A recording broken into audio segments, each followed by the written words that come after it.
All right, so continuing on, what makes an acid strong versus weak? It's the amount of dissociation. A strong acid completely dissociates.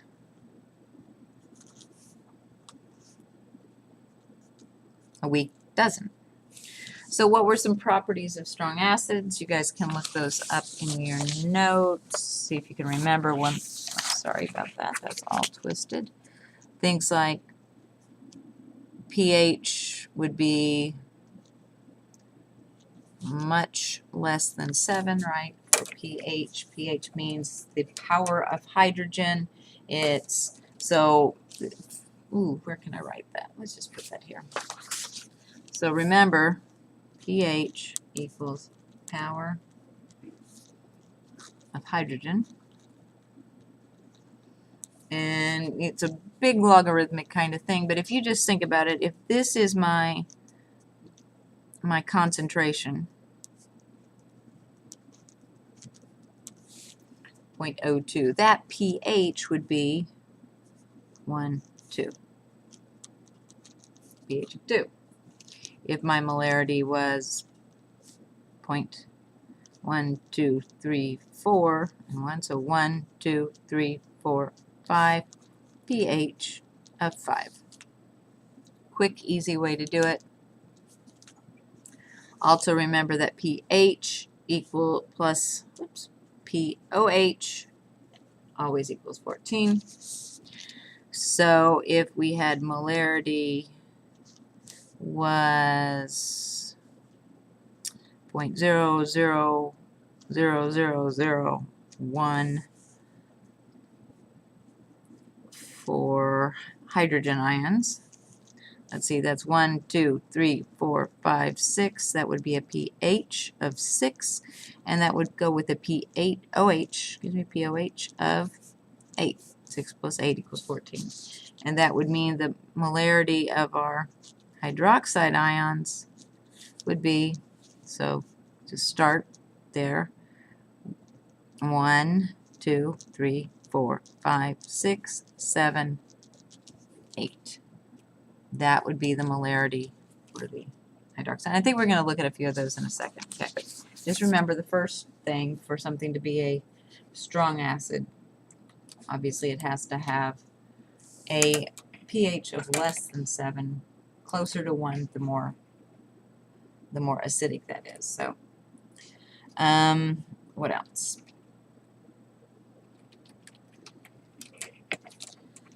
You guys remember? Let me see if I can get this so you can see it.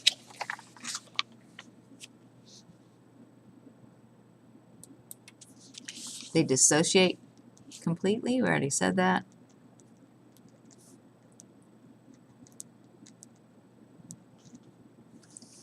They would taste sour. Please don't taste the acids. Oh, what else am I forgetting today? Having a bad morning to remember. Oh.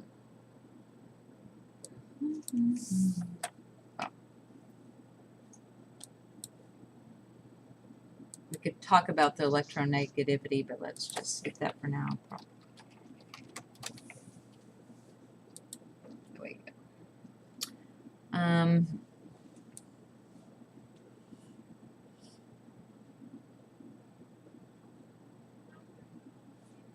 think those are the ones that you really need to know.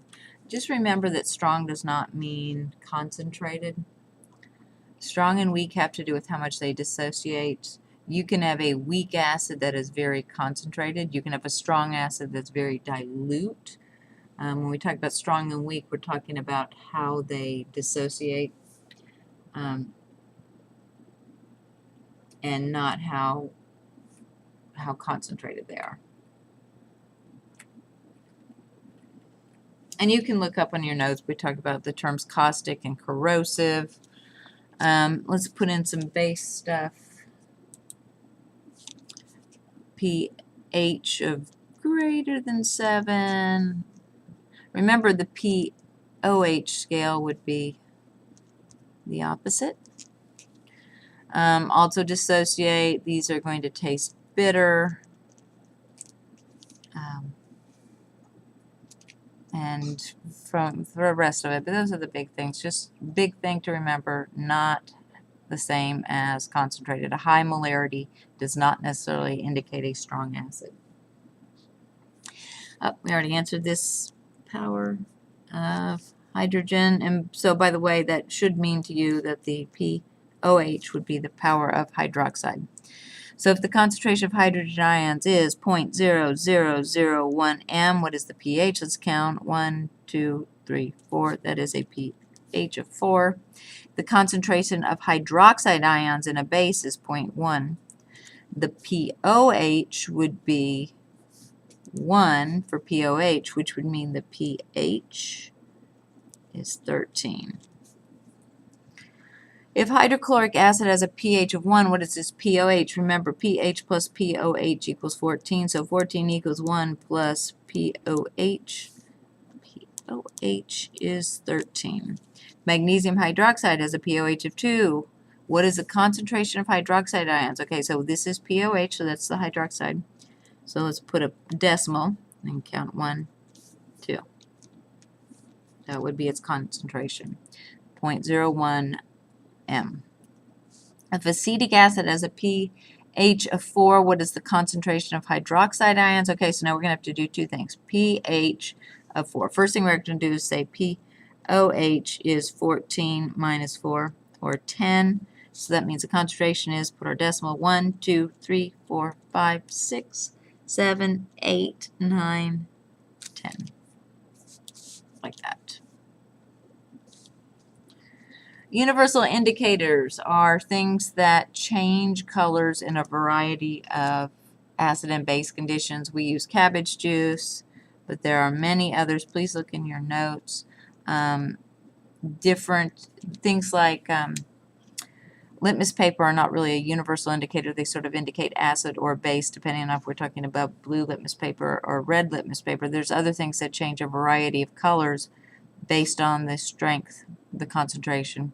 And you have a pretty good slide online on the web page for our class that shows you lots of different universal indicators and what colors they change. Just remember, it's going to change different colors based on the concentration of pH or pOH.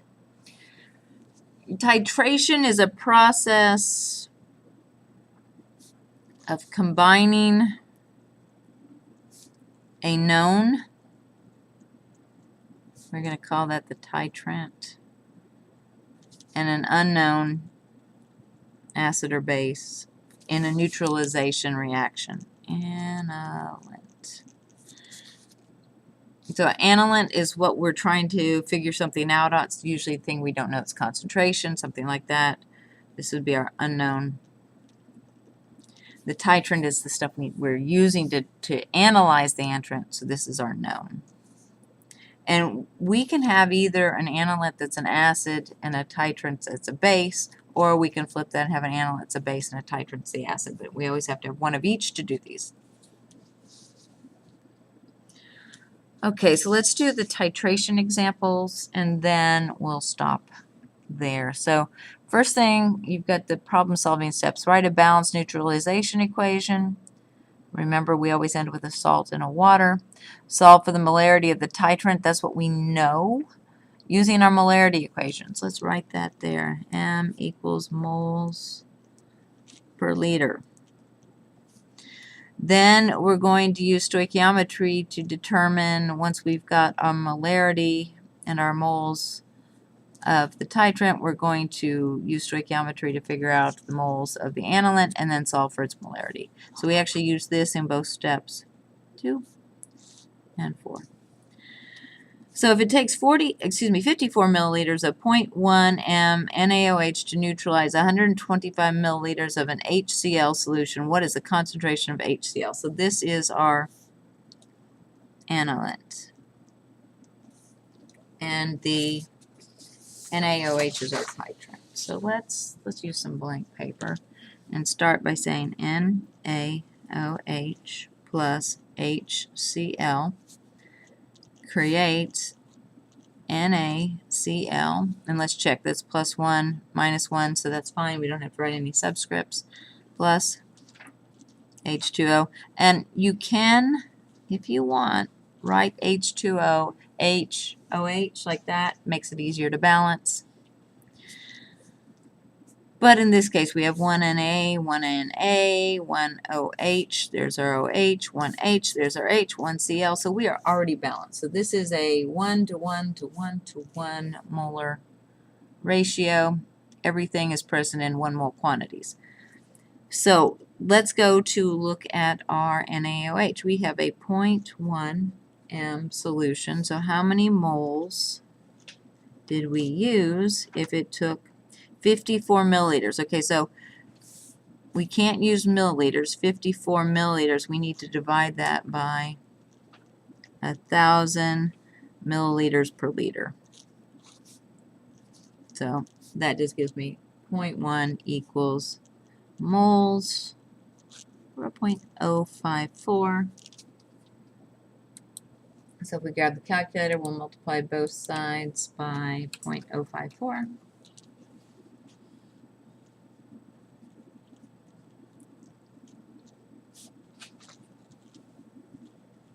So I only use 0.0054 moles of NaOH. So there's step 2 and 1. Step 3 is to now use stoichiometry. So we're going to go ahead and do this. And we are going to solve. If I had a given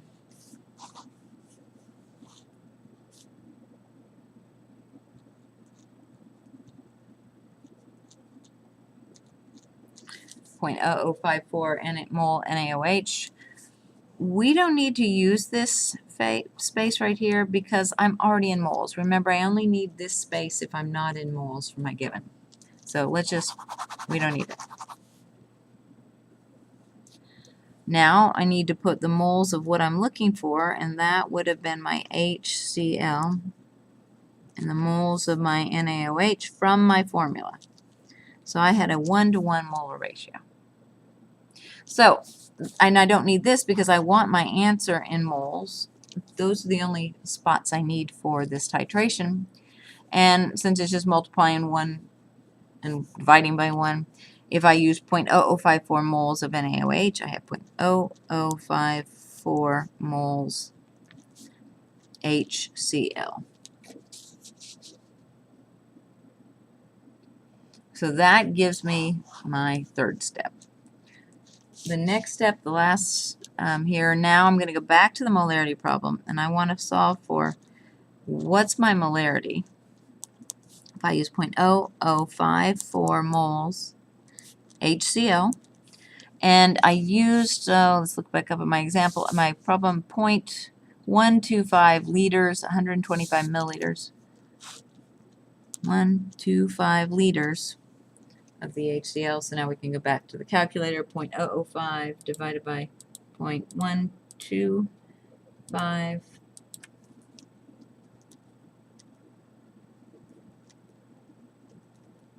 0.043 m.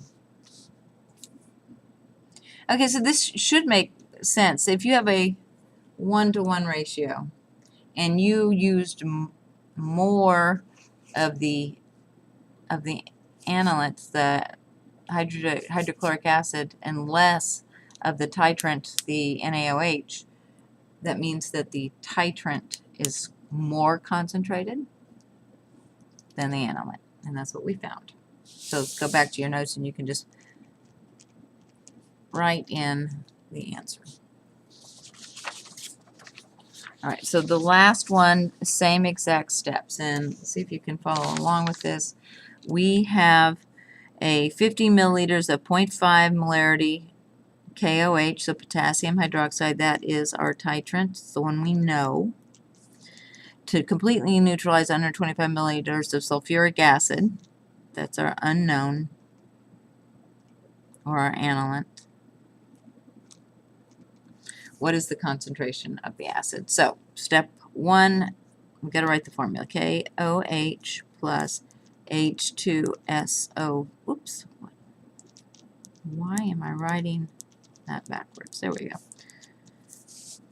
And that gives us our salt, which would be our potassium and our sulfate. But sulfate is a -2, potassium is 1, so it's the K2SO4. And I'm going to write my water the hydroxide way, like that. Let's check our weight balance. Let's see. No, we have a K and we have 2 Ks, so let's make that 2. That gives me 2 OHs. I have 2 H's, so if I do 2 KOH, my coefficient is 2. My coefficient is 1 for the sulfuric acid. My coefficient is 1 for the potassium sulfate. And my coefficient is 2 for the water. For step 1. Step 2, we're going to take our titrant, and we're going to say 0.5 m for how many moles if I used 50 milliliters or 0.05 liters. Remember, you have to be in liters, you guys. Forget that sometimes. So let's multiply both sides by 0.05. We get 0.025 mole KOH. This is not a 1-to-1 ratio, right? This is a 2-to-1 ratio, because remember the missing coefficient, if you don't have a coefficient, that's 1.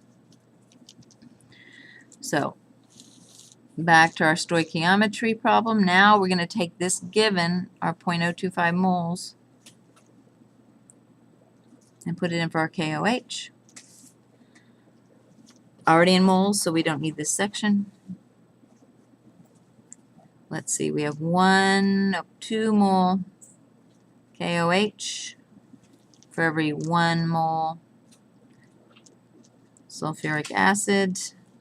And once again, we don't need that because we want our answer in moles. So our 0.025 times 1 divided by 2, 0.0125 mole H2SO4. Last step, back to our molarity equation. We're going to look for what is the molarity. 0.0125 moles, and we need to look back at our problem. We used 125 milliliters again, or 0.125 meters. So